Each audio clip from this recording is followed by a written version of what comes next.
माननीय सांसदों, युवा संसद के शरतकालीन सत्र में आप सभी का हार्दिक स्वागत है। नए सदस्य शपथ ग्रहण अथवा प्रतिज्ञान करेंगे। महासचिव महोदय।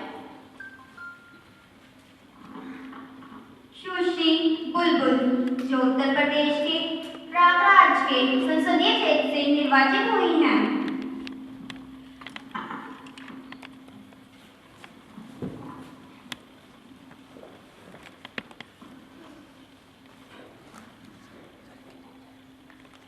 महोदय, आप शपथ ग्रहण करेंगी अथवा प्रतिज्ञान करेंगी?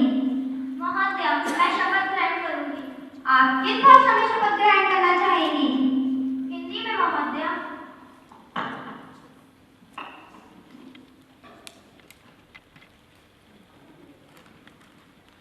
मैं बुलबुल, जो युवा संसद की लोकसभा की सदस्य निर्वाचित हुई हूँ, ईश्वर की शपथ लेती हूँ कि विधि द्वारा स्थापित भारत के संविधान के प्रति श्रद्धा और निष्ठा रखूंगी, देश की प्रभुसत्ता और एकता बनाए रखूंगी तथा जिस पद को मैं ग्रहण करने वाली हूँ उसके कर्तव्यों का श्रद्धापूर्वक निर्वहन करूंगी।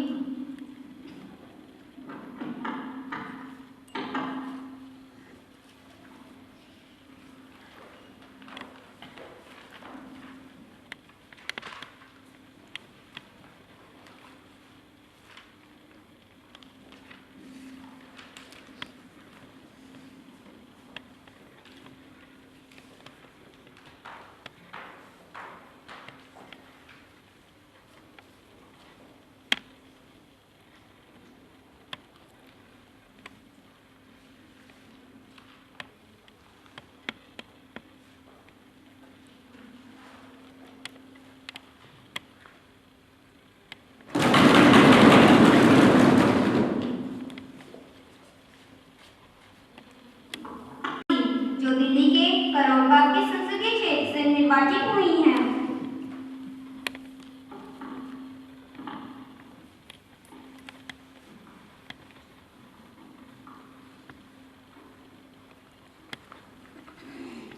महोदय, आप शपथ ग्रहण करेंगी अथवा प्रतिज्ञान करेंगी? I will take oath. आप किस भाषा में शपथ ग्रहण करना चाहेंगी? In English.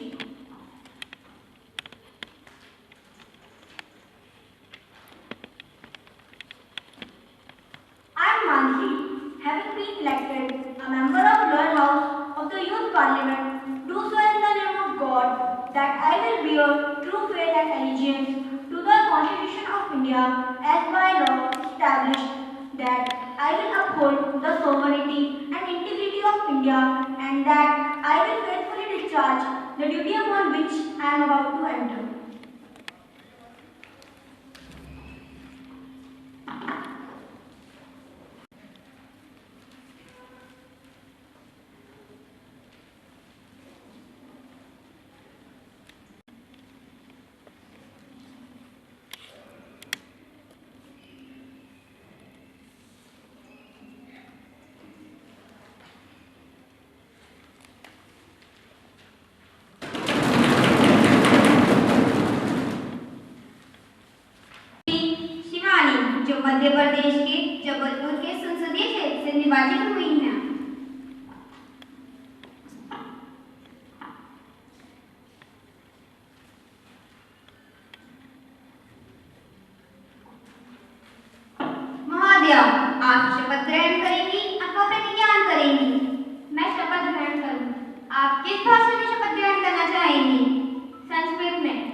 जिनमें पार्टी को ही नहीं बल्कि विपक्ष को भी साथ लेकर चलने की अद्भुत क्षमता थी। आज देश उनके निधन पर अत्यंत दुख व्यक्त कर रहा है। आज देश उनके दुखद निधन पर शोक व्यक्त करता है और उनके परिवारजनों, प्रशंसकों और उनके साथियों के प्रति संवेदना व्यक्त करता है। यदि आप सबकी सहमति हो तो इस प्रस्ताव को अनुमोदित माना जाए और इस भावना को संदेश के रूप में माननीय अटल जी के परिवार को प्रेषित किया जाएगा। महोदय जी, भेज दिया जाएगा।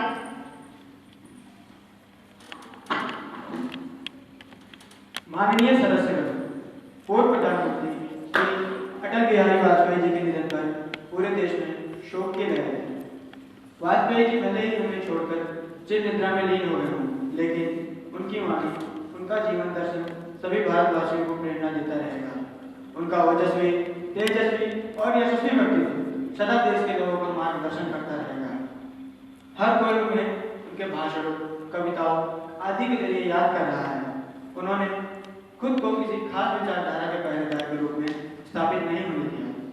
उनके प्रधानमंत्री काल में कश्मीर से लेकर पाकिस्तान तक से बातचीत का सिलसिला शुरू हुआ था।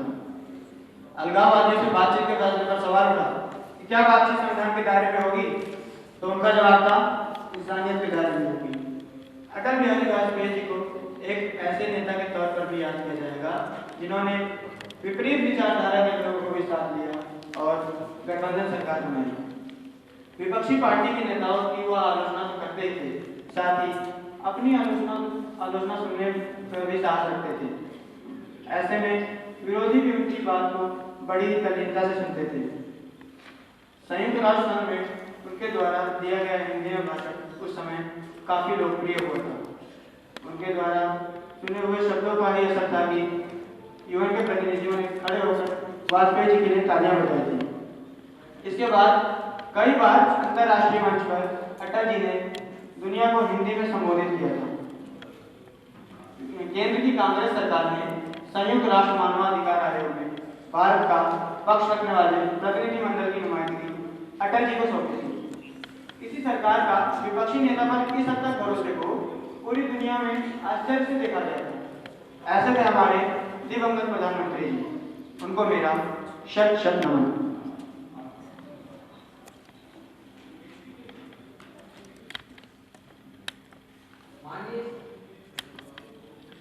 मैं हमारे दिवंगत पूर्व प्रधानमंत्री श्री अटल बिहारी वाजपेयी जी के निधन पर गहरा शोक व्यक्त करता हूँ। उनमें अपने पराये के भेद किए बिना सच कहने का साहस था। गुजरात दंगों के समय सीएम रहे नरेंद्र मोदी के लिए उनका यह बयान आज भी मील का पत्थर बना हुआ है। मेरा ये संदेश है कि वह धर्म का पालन करें, जन्म के आधार पर, जाति के आधार पर, न धर्म के आधार पर। उनका योगदान लोकतंत्र को मजबूत करने में अतुलनीय है। I request the House to stand in silence for a while to express our deep sorrow.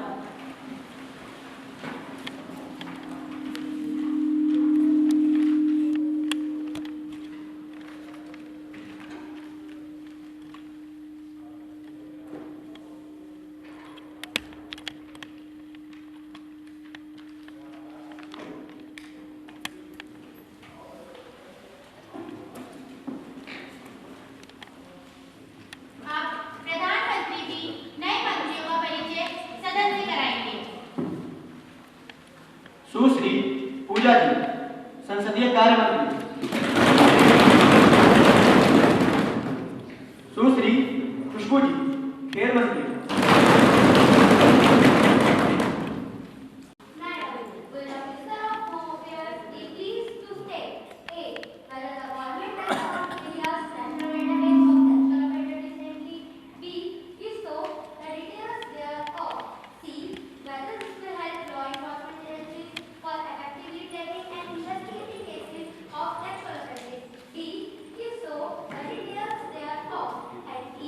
Whether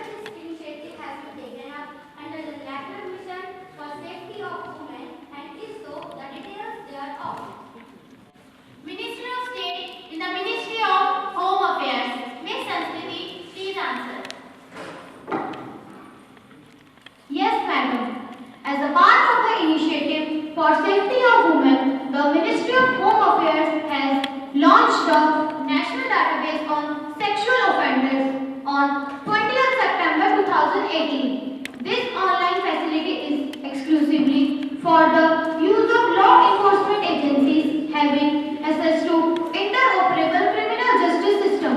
As on 28th December 2018, the NDSO has 4,93,778 records of offenders involved in sexual offences like rape, gang rape, teasing, stalking, child abuse, and etc.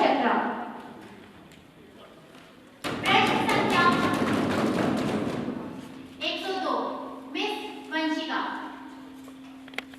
Madam, will be the Minister of Housing and Urban Affairs be pleased to state A. Whether the government has conducted an inquiry into certain reasons Development Authority has failed to address the housing problem in Delhi. B.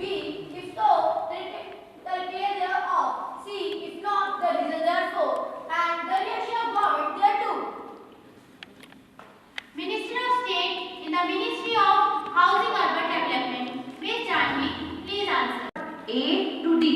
The Delhi Development Authority has informed that so far it has launched 45 housing schemes in which 3,98,235 flats of different categories have been allotted.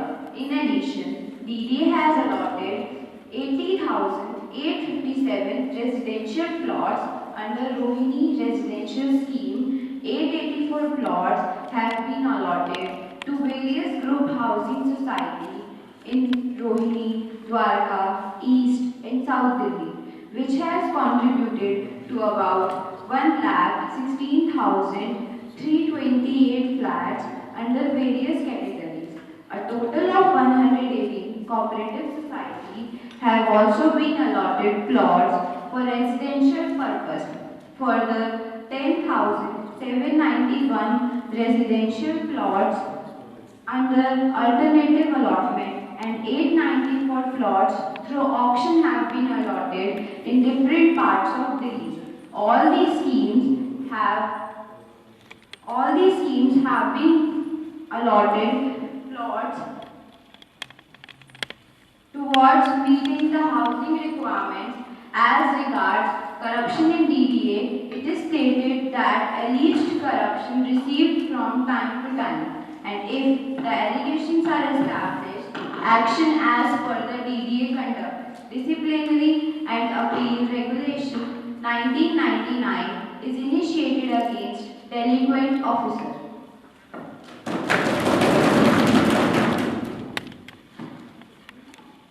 इस समय से बात करें क्या कार्य किए जा रहे हैं?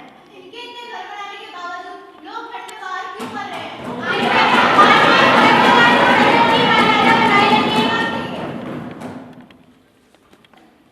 प्रश्न संख्या 103 मिस तान्या। अध्यक्ष महोदय जी, मैं आपके माध्यम से खाद्य और सार्वजनिक वितरण मंत्री जी से ये पूछना चाहूंगी कि क्या सरकार कीमत वृद्धि के समय दलहन के बफर स्टॉक के उपयोग हेतु बनाए गए बफर स्टॉक के कुशल प्रबंधन के लिए एक पेशेवर एजेंसी व सलाहकार को नियुक्त किया है? यदि हाँ, तो निजी परामर्शदाता की सेवा लेने के क्या कारण हैं? क्या सरकार ने दलहनों के 20 लाख टन बफर स्टॉक का लक्ष्य निर्धारित किया है? और यदि हाँ, तो अब तक बनाए गए दलहनों के बफर स्टॉक का ब्यौरा क्या है? मंत्री जी। माननीय अध्यक्ष महोदय जी, मैं आपके माध्यम से माननीय सदस्य को यह बताना चाहूंगी कि PWC का चयन एवं नियुक्ति खुली निविदा प्रक्रिया द्वारा के माध्यम से की गई, जिसमें सभी इच्छुक एवं पात्र एजेंसी यदि वह सरकारी हो या निजी भाग लेने की अनुमति थी। सरकार ने दालों के 20 लाख मीट्रिक टन की गतिशील बफर स्टॉक के सृजन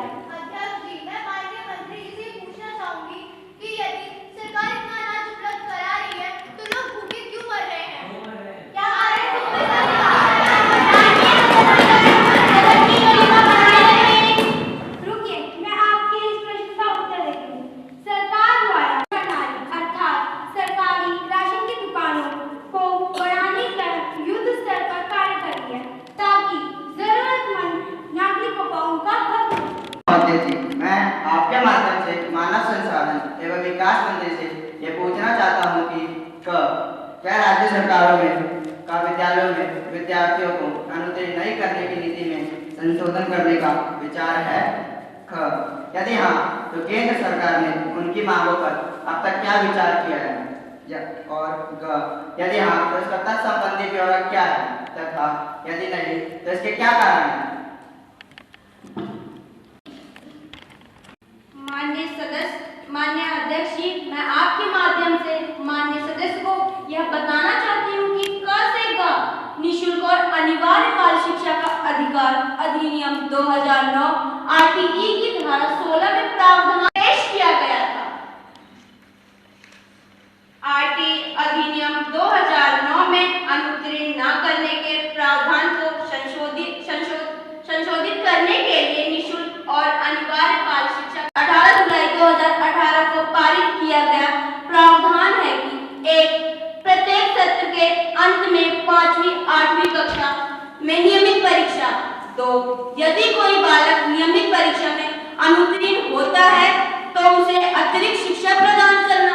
3, समुच्चय सरकार को स्कूल को अनुमति देते हेतु सशक्त बनाना कि 5वीं अथवा 8वीं कक्षा अथवा दोनों कक्षाओं में रोका ना जाए अथवा उनकी प्रारंभिक और अपने अपने देशों में लागू किया। पर्यावरण प्रदूषण को रोकने के लिए सरकार द्वारा भी निम्न कदम उठाए गए हैं। पहला, आवासीय क्षेत्र में प्रदूषण करने वाली इंडस्ट्रीज को अलग से बनने वाले स्पेशल इकोनॉमिक जोन में भेजा जा रहा है। ज्यादा से ज्यादा पेड़ लगाने पर बल दिया जा रहा है। अध्यक्ष महोदय जी, माननीय मंत्री बताने कष्ट करेंगे कि आखिर पेड़ कहाँ लगाए जा रहे हैं? सिर्फ और सिर्फ फाइलों के अंदर हमें कहीं की तरफ पेड़ लगाए कहीं नहीं दिखाई दे रहे हैं। आखिर पेड़ कहाँ लगाए जा रहे हैं? हमें इस बात का जवाब चाहिए।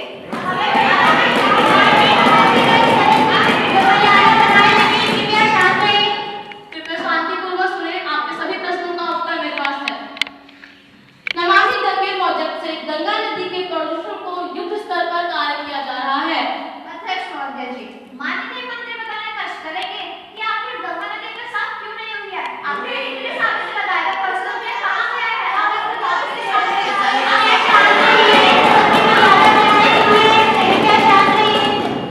कृपया शांतिपूर्वक सुनिए, आपके सभी प्रश्नों का उत्तर है।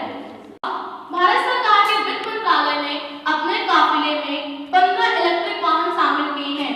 इनकी मदद से वायु प्रदूषण व कार्बन उत्सर्जन में कमी आएगी। साथ ही हर साल 36,000 लीटर ईंधन की बचत हो सकेगी। इसके अलावा केंद्र व राज्य सरकार को 5 लाख सरकारी वाहनों में इलेक्ट्रिक वाहनों से सरकारी वाहनों से इलेक्ट्रिक वाहनों में बदलने का लक्ष्य रखा गया है। पेट्रोल व डीजल जैसे पारंपरिक वाहनों से चलने वाले कंपनियों से हमने 2-2 कह दिया है। वैकल्पिक ईंधन अपनाएं, अन्यथा परिणाम भुगतने के लिए तैयार रहें। भविष्य पेट्रोल व डीजल का नहीं बल्कि वैकल्पिक ईंधन का है। प्रदूषण नियंत्रण और वाहन आयात पर लगाम लगाने के लिए हम अपने प्रयासों पर प्रतिबद्ध हैं। 13 प्रमुख शहरों में तो भारत स्टेज 5 मानकों को अपनाया जा रहा है,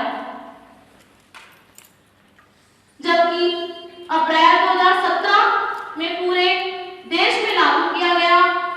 भारत सरकार ने सन 2016 में घोषणा की कि BS5 मानकों को लागू करने के बजाय सन 2020 तक पूरे देश में सीधे BS6 मानकों को अपनाया जाएगा।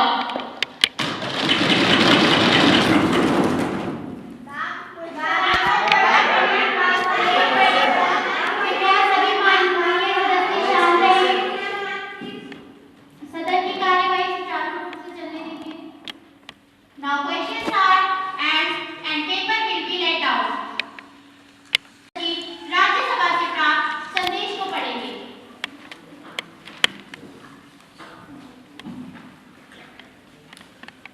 मैडम, मुझे युवा संसद की राज्यसभा के महासचिव से प्राप्त निम्नलिखित संदेशों की सूचना देनी है।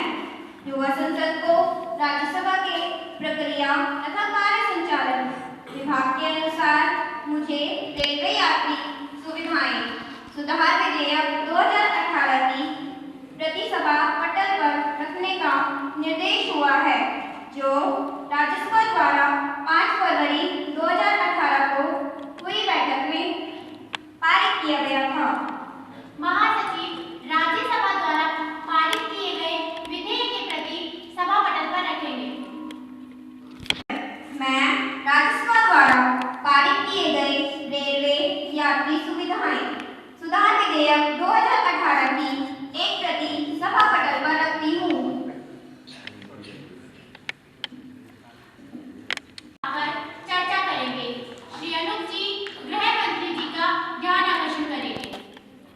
अध्यक्ष महोदय जी, मैं आपका ध्यान सोशल मीडिया पर फैलाए जाने वाले अफवाहों और फेक न्यूज पर दिलाना चाहता हूँ, जिसके कारण समाज में नफरत फैल रही है।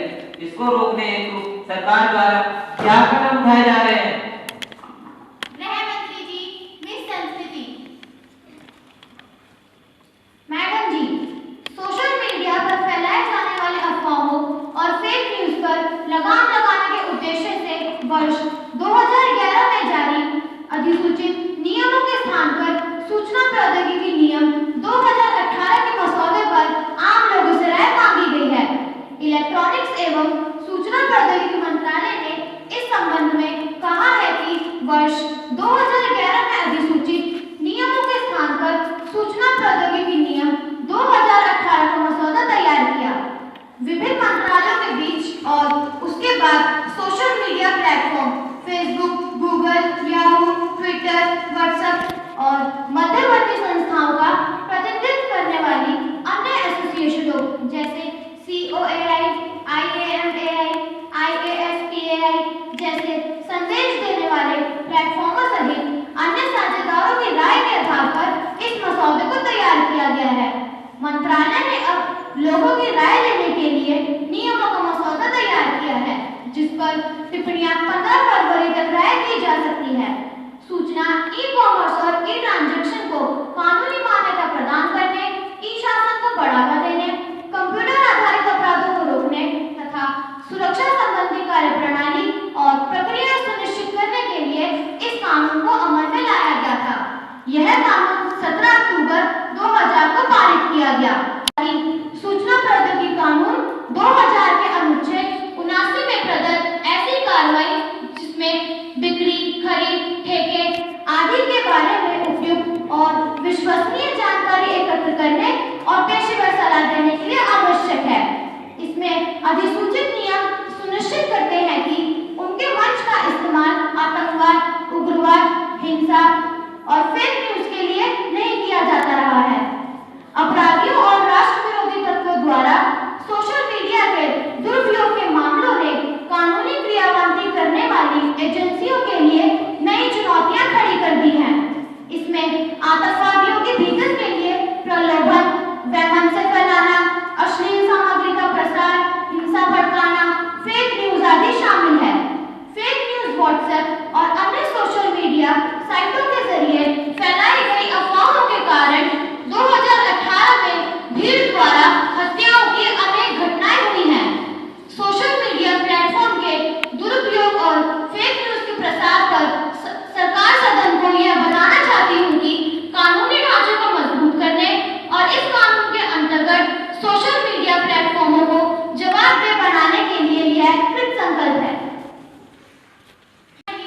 कि मेरी ओर से तथा सदन के सभी माननीय सदस्यों की ओर से दक्षिण अफ्रीका के अध्यक्ष तथा संसदीय प्रतिनिधि मंडल के आदरणीय सदस्य जो भारत आए हैं, मैं उनका हार्दिक स्वागत करती हूँ। महामहिम Miss B Mamete, Mister J Sanoli, Mister CT Faroli. यह एक उच्च अधिकार प्राप्त प्रतिनिधि मंडल है। यह प्रतिनिधि मंडल 24 जनवरी को यहाँ पहुँचा है। वह इस समय विशेष कक्ष में बैठे हैं। हम अपने देश में उनकी सुखद व लाभप्रद यात्रा की कामना करते हैं। हम उनके माध्यम से दक्षिण अफ्रीका के अध्यक्ष तथा दक्षिण अफ्रीका के मित्रों को हार्दिक शुभकामनाएं देते हैं। का प्रावधान रखा गया है। इस विधेयक की मुख्य विशेषताएं इस प्रकार हैं। पहला, आरक्षण का लाभ उठाने के लिए जरूरी है कि कृषि योग्य भूमि 2102 हेक्टेयर से कम होनी चाहिए।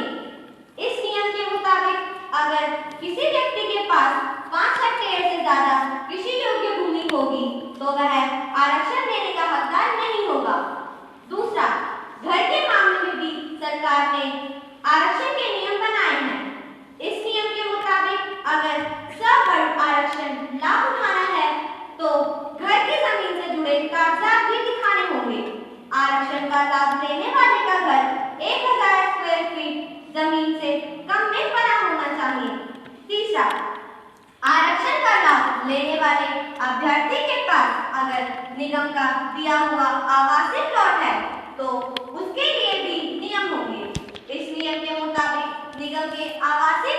109 यार्ड से कम होने चाहिए।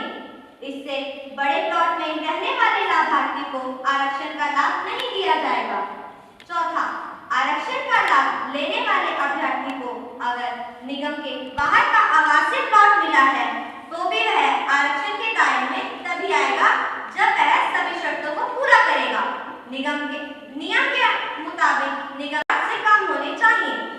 इस कहना है कि अगर आप इस बिल को सपोर्ट कर रहे हैं तो इसे अच्छे दिल से समर्थन दीजिए। विपक्ष में इंदिरा सिंह जी।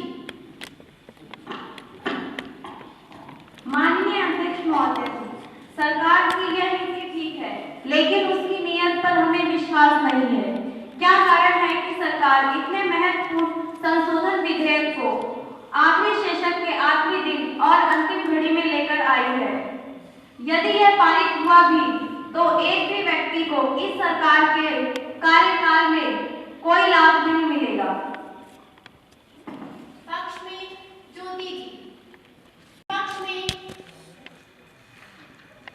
तान्या जी। माननीय अध्यक्ष महोदय जी, ये बस इनका एक चुनावी स्टंट है। अगर इन्हें गरीबों का ख्याल सच में होता तो ये बिल पहले ही सेशन में लाया जाता। अतः मैं और मेरी पार्टी इस विधेयक के विरोध में है।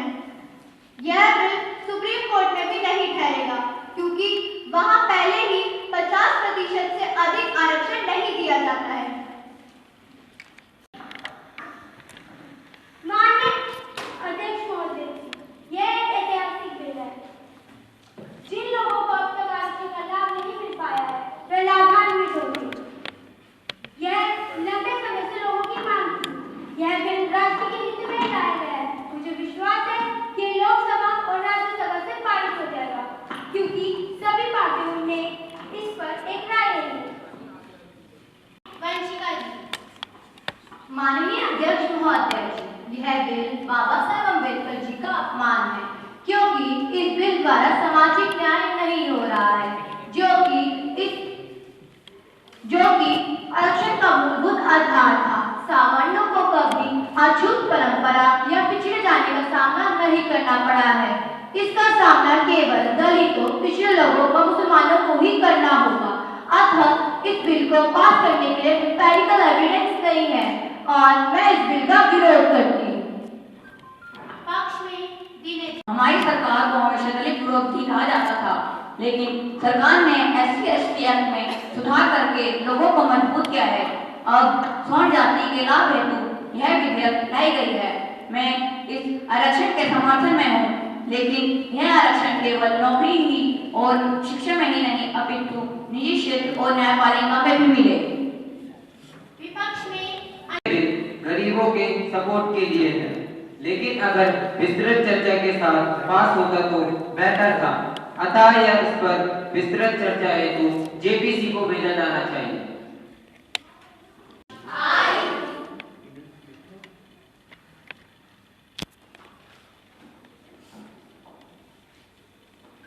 Those who are against will say no. No.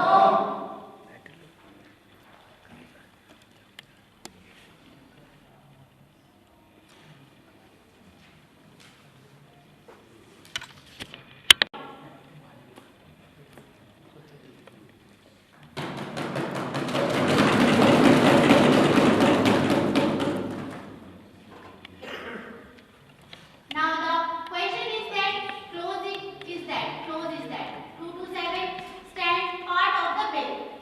Those who in favor will say aye. Aye.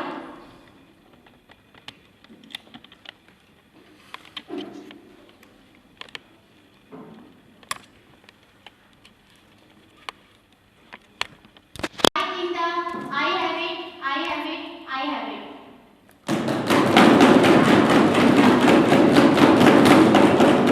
The motion is adopted. Clause 2 to 7 stand part of bill. माननीय सामाजिक न्याय व अधिकारिता मंत्री माधवी जी। माननीय अध्यक्ष महोदय जी, मैंने माननीय सदस्यों द्वारा इस बिल के संबंध में व्यक्त की गई आपत्तियों व संदेहों को ध्यानपूर्वक सुना था। मैं आपके माध्यम से सभी सम्माननीय सदस्यों को आश्वासन करती हूँ कि यह बिल इन सभी संदेहों का निराकरण करेगा। अतः मैं इस विधेयक को पास करने का प्रस्ताव स्थापित करती हूँ।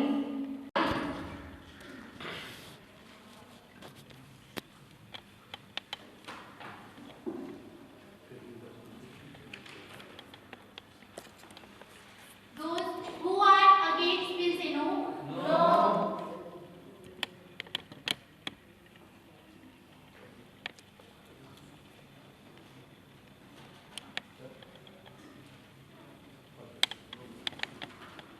I think that I have it, I have it, I have it. The motion is adopted.